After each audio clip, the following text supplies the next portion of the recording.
The original disturbing story of Sleeping Beauty. Did you know it?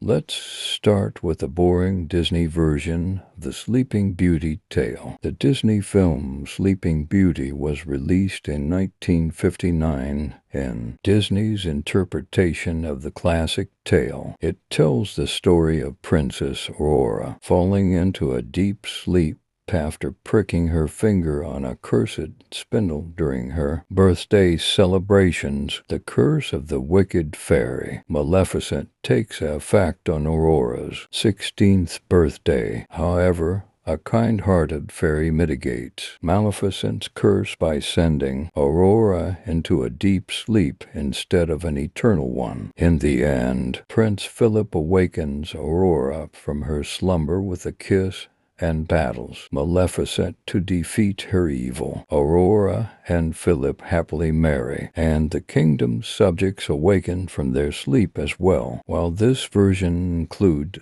some elements of the classic tale, it presents a colorful and magical story with Disney's own touch. It explores themes such as Maleficent's wickedness, Aurora's innocence, and the bravery of the prince, while also providing a visually enchanting world. And what about the original story?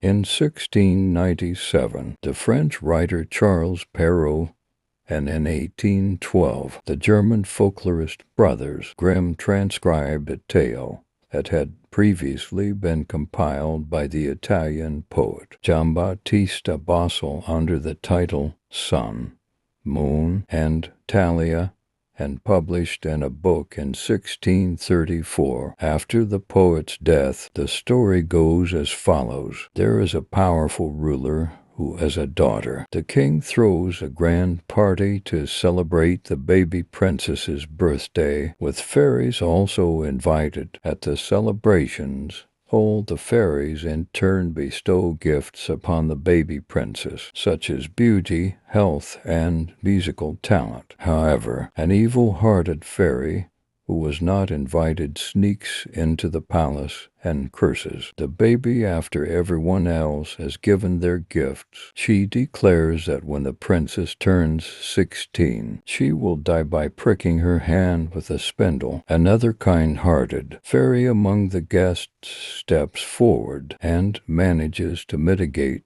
the curse. The princess will not die, but will instead fall into 100-year sleep, and the entire palace will sleep with her, so that when they awaken 100 years later, life will continue where it left off. The king, to protect his daughter, gathers all the sharp-pointed needles in the kingdom and prohibits needle possession. Despite all precautions, when the princess turns 16, the prophecy comes true. The evil-hearted fairy herself comes and ensures that the princess pricks herself with a spindle. The princess and the entire palace fall asleep. After about 100 years, a prince finds the enchanted palace. When he sees the Sleeping Beauty, he kisses her. The princess awakens the moment the prince kisses her, and the curse is broken.